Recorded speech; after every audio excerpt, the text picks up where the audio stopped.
Halo Kang Bro, kembali lagi sama saya di NBK TV. Mohon maaf ini suaranya nanti rada nggak jelas. Oke Kang Bro, kali ini kita bahas kimeng gabungan ya. Ini contoh hasilnya. Nah, cara bikinnya itu sebenarnya nggak mudah Kang Bro, dan nggak sesimpel ini. Pertama-tama gimana cara bikinnya? Kalian perhatikan ya.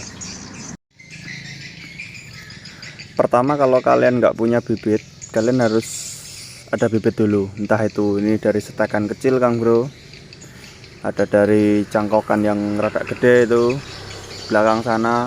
Jadi pokoknya yang kecil-kecil ini hasil potongan dahan yang saya setek. Itu yang besar-besar itu model-model cangkok, entah itu cangkok angin atau cangkok media tanah itu.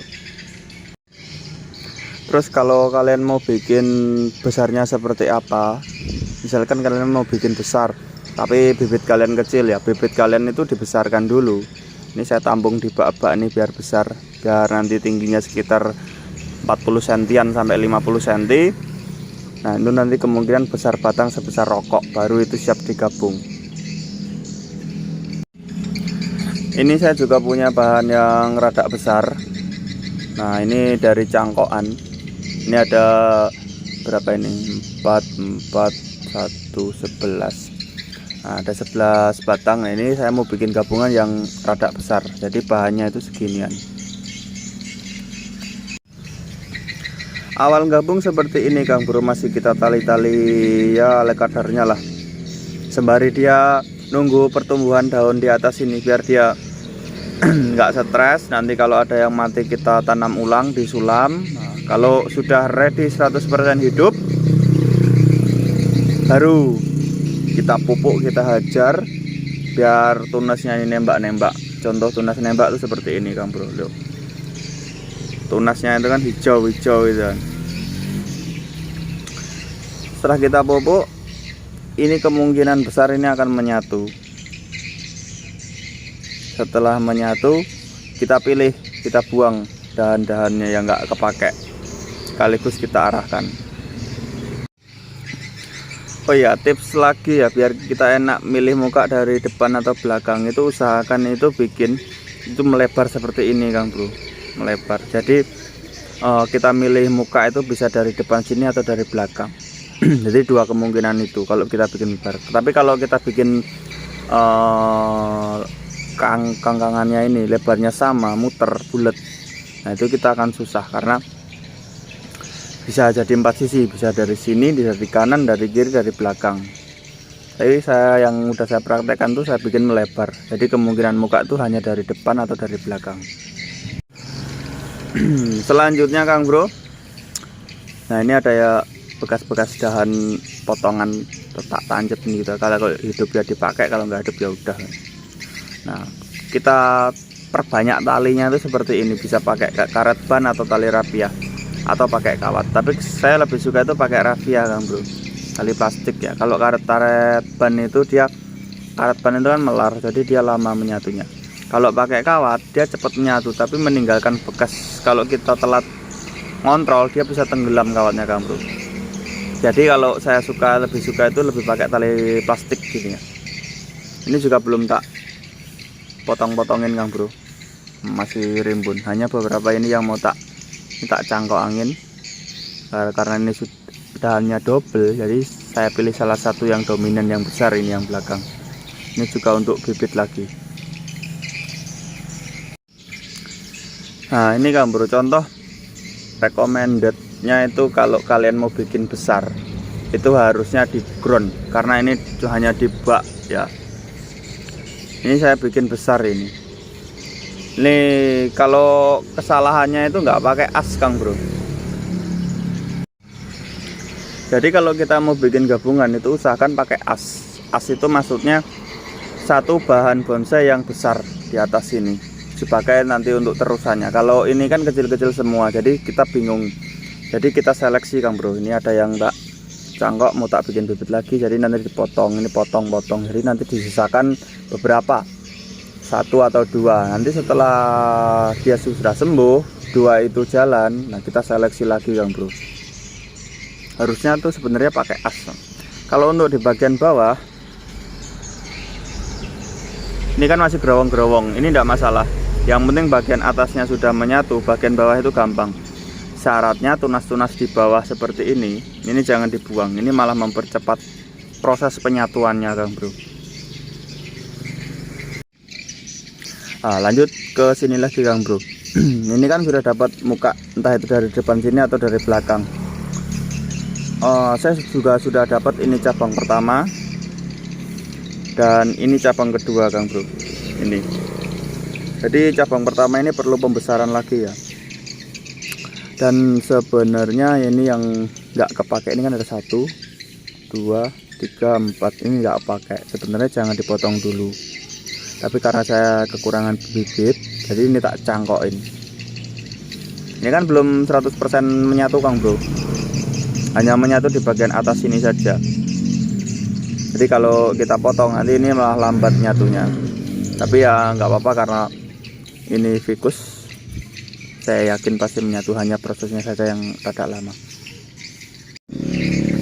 Nah, ini contoh yang bahan yang pakai as, Kang Bro. Ini asnya ini. Ini besar ini asnya. Jadi nanti cari terusan ke atas itu lebih enak. Ini asnya juga masih tak los sampai ke atas. Gitu. Jadi nanti kan ngembang ngepen lah ibaratnya tuh, dari bawah besar terus ke atas mengecil gitu. Dan di kala musim hujan ini harus, karena kita di dalam bak ya, kita harus perawatan ekstra, entah itu dari hama-hama, entah itu dari jamur-jamur, macam-macam lah pokoknya ya. Meskipun fikus itu bandel, tapi ya kita harus rajin seperti itu, persiapan daripada kita udah bikin lama-lama akhir-akhirnya terkena hama terus gagal. Saya lebih suka main fikus karena apa? Jika ada kekurangan cabang atau dimanapun atau mata ranting, kita bisa tempel, enak, Kang Bro, daripada jenis keluarga yang lain. Enak main fikus lah pokoknya. Kita punya kecil pengen besar ya digabung. Kita kurang cabang di sini ya tempel, udah gitu aja. Kalau untuk media sama seperti yang lain, Kang Bro, saya menggunakan tanah subur, ini daun-daun kering ini sebagai pengganti kompos, dan kowe kambing juga tak kasih puradan, ini puradannya. Kalau untuk POC nya saya juga pakai, itu paling sekitar 3 atau 4 hari, paling lama ya 1 minggu saya siram, tergantung situasi. Kalau ini kan kowe kambingnya banyak, kalau dia udah musim hujan ya kan banyak air, nah kita nggak pakai POC. Tapi kalau hujan itu nggak berkurang atau hujan itu datangnya cuma seminggu sekali, ya kita rajin-rajin pakai POC biar sip. Kalau ini sekitar, ini belum ada 1 tahun, paling hitungan bulanan. Ini paling sekitar 10 bulan dari awal gabung itu sebesar apa ya, seginilah kalau nggak salah tuh. Nah seginian. Nah ini udah prospek terlihat. Ini di bawahnya juga udah tak kasih alas, Kang Bro, cor-coran, jadi akar udah positif ceper. Hanya saja merapatkan ininya, gabungan di bawah, dan memperbesar cabang-cabangnya. Proses seperti ini tuh nggak mudah, Kang Bro ya. Jadi kalau ada teman-teman jual dengan harga sekian tapi ya berkualitas, ya mohon diapresiasi. Bagi teman-teman yang mau budidaya itu, karena pasarnya ini kan banyak permintaan yang formal seperti ini, kayak formal, Kang Bro ya. Nah, memang pasar lebih banyak itu, kita jual, kita punya bahan ini terus kita jual cepat laku yang seperti ini. Tapi jangan hanya membuat bahan yang seperti ini. Kalau kalian misalkan bisa kalian bikin seperti ini 10 biji misalnya, 10 pot. Nah kalian coba lagi gaya yang lain, misalkan miring atau gimana lah ya, meskipun dari gabungan ya, tapi kita kan nggak pernah tahu tren kedepannya itu gaya seperti apa yang diminati. Lebih baik kita bikin gaya yang lagi viral sekarang itu banyak, tapi juga gaya yang lain juga banyak kita bikinnya. Contohnya ini, Kang Bro, ini kan dia miring gini ya, posisinya dia tidak tegak lurus. Kemungkinan ini juga formal tapi informal, tegak miring, tegak berliku gitu. Saya punya ini hanya beberapa, tapi belum layaknya diupdate. Nanti kapan-kapan tak update lagi. Tips lagi, kalau kalian hanya punya satu kimeng, ya lebih baik di ground, bagian akarnya digarap, tapi atasnya itu untuk bibit, untuk indukan. Jadi di los dibesarkan. Jadi kalau kalian sudah punya satu indukan, itu enak Kang Bro. Oke Kang Bro, thank you udah mampir. Jangan lupa di like, di komen, dan di subscribe. Kalau udah ya thank you kalian boys.